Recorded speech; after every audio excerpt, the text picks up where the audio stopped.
फर्स्टमा चाहिँ योमा एसिबी प्रिन्टमा गएर यहाँ प्लसको एप थिच्नु होला। त्यसपछि टाइपमा चाहिँ ब्लुटुथ इथर युएसबी तपाईँको प्रिन्टर इथरनेटसँग कनेक्टेड छ ल्यान्ड वायरसँग भने इथर चुज गर्नु होला। इथर चुज गरेपछि हामीले कुन आइपी एड्रेस एसाइन गरेको छु आइपी एड्रेस चेन्ज गरेछु। आइपी एड्रेस चेन्ज गरेपछि लाइक हामीले चेन्ज गरेको छु 192.168.25 त्यो आइपी एड्रेस हालेर ओके गरिदिनु। ओके गरेर यहाँबाट प्रिन्टरको नाम जस्तै अब क्यासको छ भने क्यासको राखिदिनु, किचनको छ भने किचन नाम लेखिदिनु, त्यसपछि ओके गरिदिनु।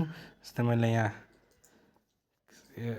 क्यास गरेर ओके गरिदिएपछि ओके गरिदिनु। यहाँ देख्न सक्नुहुन्छ क्यास देखाएर चाहिँ एड भइसक्यो। सो अब यो प्रिन्टर काम गरेको छ कि छैन भनेर यहाँ तल प्रिन्टको अप्सन छ ब्लू कलरमा, यहाँ यसमा थिच्नु होला। यसमा थिचेपछि ढ्याक्कै प्रिन्ट निस्किन्छ, त्यसको काम गर्दैछ। सो अर्को प्रिन्टर एड गर्नलाई सिमिलर फेरि एड प्लसमा जानु होला। इथर अलरेडी चुज भएकै छ। यहाँ चाहिँ आइपी एड्रेस अर्को हाल्नु होला। अर्को आइपी एड्रेस राखेर यहाँ किचन छ भने किचन नाम राखिदिनु होला अनि ओके गरिदिनु होला। फेरि यहाँ चाहिँ नेम लिस्ट आउँछ। नेम लिस्ट आएपछि यहाँ चाहिँ चुज गर्नु, जस्तै यहाँ टी ल्यान्ड सपोज मानु किचन छ भने अब यो प्रिन्टर छ भने फर्स्टमा यसलाई चुज यसमाथि थिच्नु होला अनि टेस्ट प्रिन्ट गर्नु होला। टेस्ट गर्नुभयो प्रिन्ट आउट हुन्छ। प्रिन्ट आउट भएपछि तपाईँको प्रिन्टर दुवै काम गरिरहेछ।